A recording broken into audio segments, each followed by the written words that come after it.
read this heading as the beginning of part 3. Only those can understand us who wait from the same bowl with us. Quotation from a letter of a Hutsu girl, a former Czech. Hutsu is a Ukrainian peasant thing from the mountains, the Carpathian Mountains.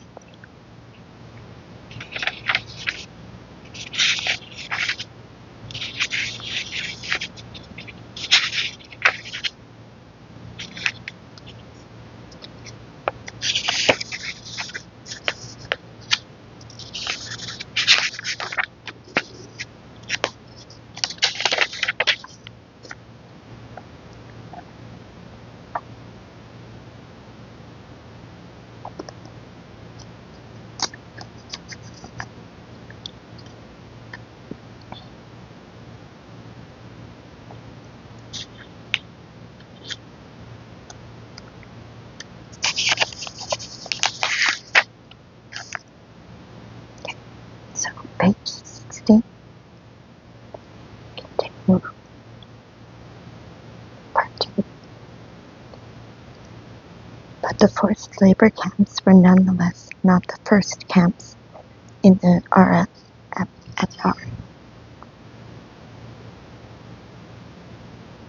The reader has already read the term concentration camp, Konzlager, several times in its sentences at the tribunals, Part 1, Chapter 8. Part 1, Chapter 8, and concluded, perhaps, that we were guilty of an error of making careless use of terminology subsequently developed. No, this is not the case. In August 1918, several days before the attempt on his life by Fanya Kaplan, Vladimir Ilyich Lenin wrote in a telegram to Yevgenia Bosch and to the Penza Provincial Executive Committee they were unable to cope with the peasant revolt. Quote, lock up all the doubtful ones, not guilty, mind you, but doubtful. As in a concentration camp outside the city. And in addition, carry out merciless mass terror. This was before the decree. On September 5th, 1918, 10 days after this telegram, was a decree on the Red Terror published, which was signed by Petrovsky, Kursky, and Bonch-Bruyevich. In addition to the instructions on mass executions, it stated in particular, quote, secure the Soviet Republic against its class enemies by isolating them in concentration camps. So that is where this term, concentration camps, was discovered and immediately seized upon and confirmed. One of the principal terms of the 20th century, and it was to have a big international future, and this is when it was born, in August and September of 1918. The word itself had already been used during World War I, but in relation to POWs and undesirable foreigners. But here in 1918, it was for the first time applied to the citizens of one's own country. The switch in meaning is easily comprehended. Concentration camps for POWs were not prisons, but a necessary precautionary concentration of the POWs, and so too for doubtful compatriots, extrajudicial precautionary concentration was now proposed. For an energetic mind which could visualize barbed wire surrounding prisoners who had not yet been tried, the necessary term was right at hand. Concentration camps. And while the forced labor camps of the People's Commissariat of Justice belonged to the category of general places of confinement, the concentration camps were in no sense general places, but were under the direct administration of the Cheka and were maintained for particularly hostile elements and for hostages True, in the future, prisoners would be sent to concentration camps by tribunals as well, but people never kept pouring it in automatically, sent there on the basis of hostility only. For escape from a concentration camp sentence was multiplied by 10, also without trial. This was in tune with the times. 10 for 1, 100 for 1. Consequently, if a prisoner had a 5-year sentence and escaped and was caught, then his sentence was automatically extended to 1968. For a second escape from a concentration camp, execution was prescribed and of course was punctiliously carried out.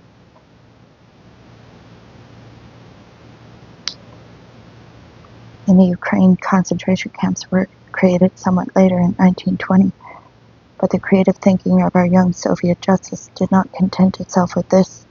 Very shortly, even the concentration camps, which would seem to have had a firm class foundation, came to be considered insufficiently severe, insufficiently purposeful. In 1921, the Northern Special Purpose Camps were founded. Not for nothing was the label "special" attached to them. That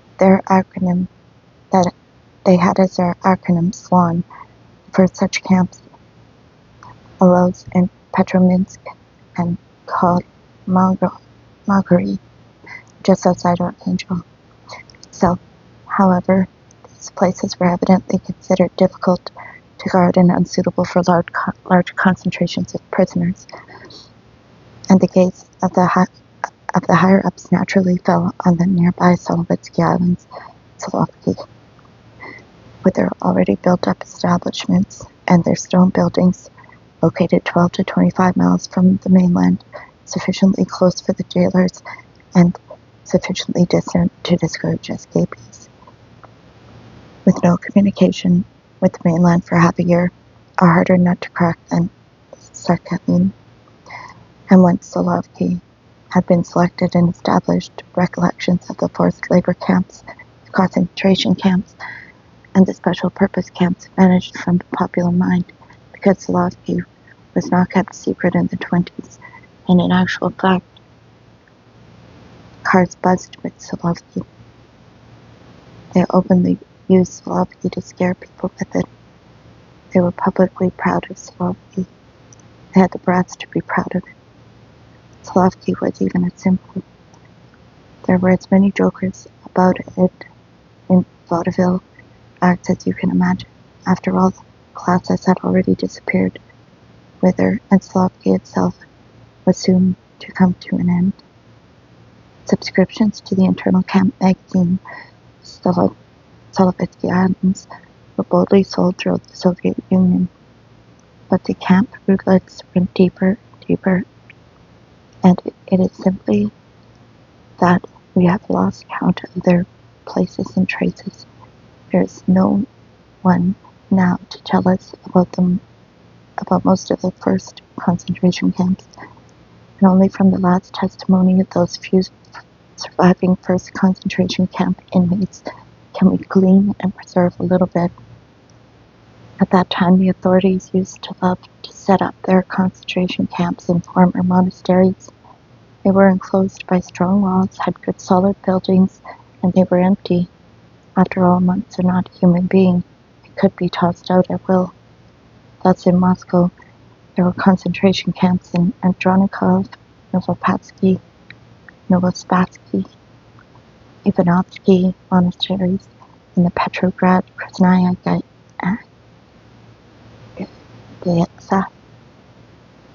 Gazeta of September 6, 1918.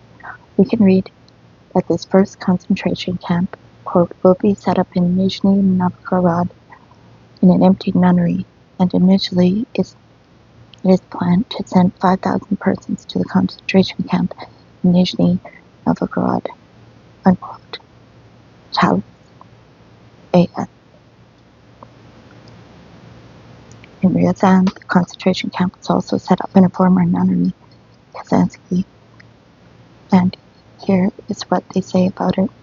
Imprisoned were the merchants, priests, and so-called war prisoners, as they called captured officers who had not served in the Red Army. But there were also another segment of the prisoner population which fitted into no simple category. For example, the Tolstoyan Laki, whose travel we have already read about, was kept here. Attached to the camp were workshops, a weaving shop, a tailor shop, a shoemaker shop, and there was also a repair and construction work in the city. General work. In 1921, they were already calling it that. To this, the prisoners were taken by convoy, but those who had worked as individual craftsmen, because of the kind of work they did, were allowed to go up without convoy, and the citizens fed the latter in their homes. The population of Ryazan was very sympathetic toward the deprivees, as they were called. Officially, they were called not prisoners, but persons deprived of freedom. A passing column of them would be given alms, rusks, boiled beets, potatoes, and the convoy guards did not try to prevent their accepting such gifts. And the deprivees divided everything equally among themselves. At every step, customs, not ours. Ideology, not ours. Those deprivees who were especially fortunate got positions in their specialized fields in institutions, for example, on the railroad. That's what they did. Then they received passes which permitted them to walk around the city, but they spent the night in the camp. Here is how they fed them in camp in 1921. Half a pound of bread, plus another half pound for those who fulfilled the norm, hot water for tea, morning and evening, and during the day, a ladle full of gruel with several dozen grains and some potato peelings in it. Camp life was embellished on the one hand by denunciations of provocateurs and arrests on the basis of denunciations, and on the other hand by dramatics and glee club. They gave concerts for the people of Ryazan in the hall of the former noblemen's assembly, and the deprivees' brass band played in the city park. The deprivees got better and better acquainted more and more friendly with the inhabitants, and this became intolerable. And at that point, they began to send the so-called war prisoners to the northern special purpose camps. A lesson of the instability and laxity of these concentration camps lay in their being surrounded by civilian life, and that was why the special northern camps were required. Concentration camps were abolished in 1922. This whole dome of the camps deserves to have the spectrum examined much more closely, and glory to he who can, for all I have in my own hands is crumbs. At the end of the Civil War, with two labor armies created by Trotsky, had to be dissolved because of the grumbling of the soldiers kept in them, and by this token, the role of camps in the structure of the RSFSR not only did not diminish but intensified. By the end of 1920 in the RSFSR, there were 84 camps and 43 premises. If one believes the official statistics, even though classified, 25,336 persons, and in addition 24,400 prisoners of war of the Civil War were held in them at this time. Both figures, particularly the second, seem to be understated. However, if one takes into consideration that by unloading prisons, sinking barges, another type of mass annihilation, the figure had often become the zero and had been reduced to zero over and over, then perhaps these figures are accurate.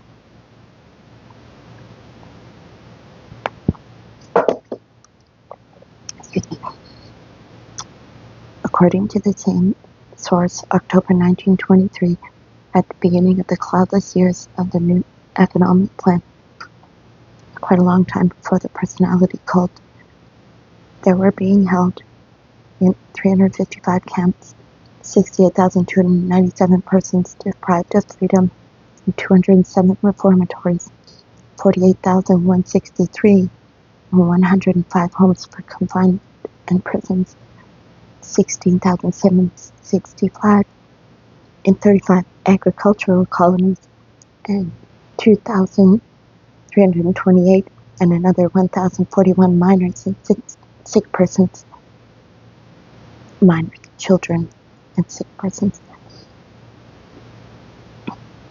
And there is another expressive figure. On the overcrowding of camps, the number of those imprisoned grew more swiftly, and the organization of camps. For each of 100 accommodations for prisoners, there were, in 1924, 112 prisoners, in 1925, 120, in 26, 132, in 27, 177. Whoever has done time there knows well what camp life is like in terms of places on bunks, bowls in the mess hall, or padded jackets. If there were 1.77 prisoners for each allotted place. Year after year, other forms of existence for prisoners were also tried in search for something better. For those who were not dangerous and not politically hostile, there were labor colonies, corrective labor homes from 1922, reformatories 1923, homes for confinement, labor homes 1924, labor homes for juvenile offenders, and for politically hostile prisoners, there were detention prisons from 1922, and from 1923 on special purpose isolators, the former centrals and the future special purpose prisons or tons. The creator of these forms saw in them a bold struggle against making a fetish of prisons common to all other countries.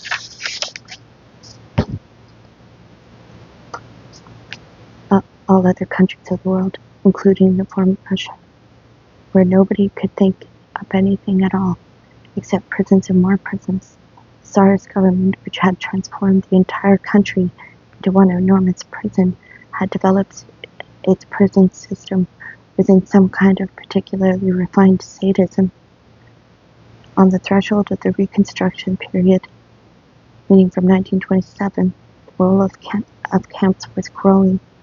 Not just what was one to think now, after all the victories against the most dangerous, hostile elements, wreckers, the kulaks, counter-revolutionary propaganda. And so it was that the archipelago was not about to disappear into the depths of the sea. The archipelago would live. Until 1924, there were very few ordinary labor colonies in the archipelago. In those years, the closed places of confinement were predominant, and they would not grow less later on. In his report of 1924, Kalenko demanded that the number of special purpose isolators be increased. Isolators for non-workers and for especially dangerous persons among the workers, in which category evidently Kalenko himself would turn up later on. This, his formulation, became a part of the corrective-labor code of 1924. Just as in the creation of every archipelago, invisible shifts take place somewhere in important supporting strata before the picture of the world emerges before us. So here too very important shifts and changes in names took place, which are now nearly incomprehensible to our minds. At the very beginning there was primeval chaos, and places of imprisonment were under the jurisdiction of three different institutions: the Ch1 under Comrade Dzerzhinsky, the NKVD, Comrade Petrovsky, and the People's Commissariat of Justice, Comrade Kursky.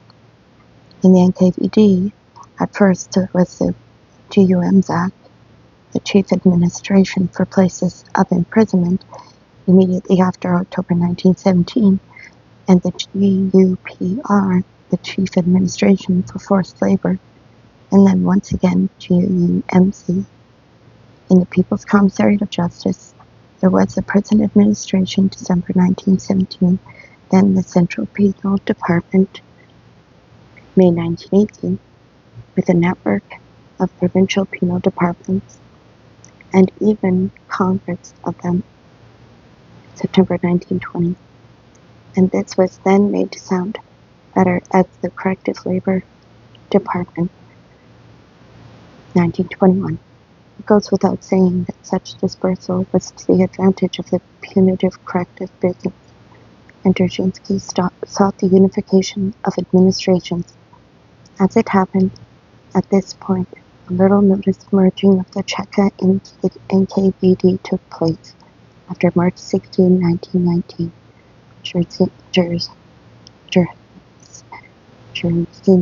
Dzerzhinsky became the Commissar of Internal Affairs as well, and by 1922 he had also succeeded in transferring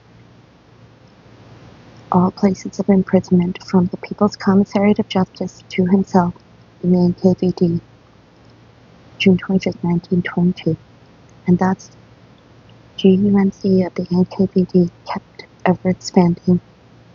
Parallel to this took place the reorganization of the camp guards. First, these were the armies of the Internal Guard Service of the Republic, and then the Internal Service, and in 1919 they were merged with the Corps of the Cheka, and Dzerzhinsky became the chairman of the Military Council as well. Nonetheless, up to 1924 there were complaints about numerous escapes, a low state of discipline among the personnel.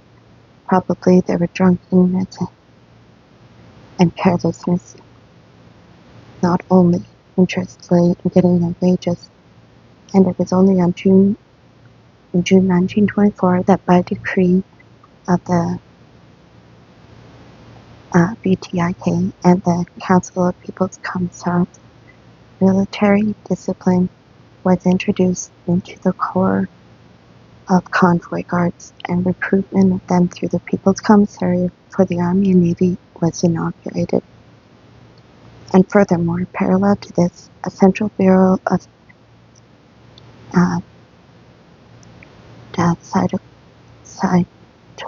cytoscopic registration and a central breeding establishment for service and tracking dogs was created in 1922. But at this time, GULag of the USSR was renamed GUITU, General Administration of Corrective Labor Institutions of the USSR, and then was renamed again GUITL of the OGPU, the Chief Administration of Corrective Labor Camps. Its chief simultaneously became the Chief of Convoy Troops of the USSR. And now, and how much excitement there was, and how many of those stairs, offices, guards, passes, rubber stamps, fields, and signs there were. And from GUITL, the son of GULag, derived our own GULag.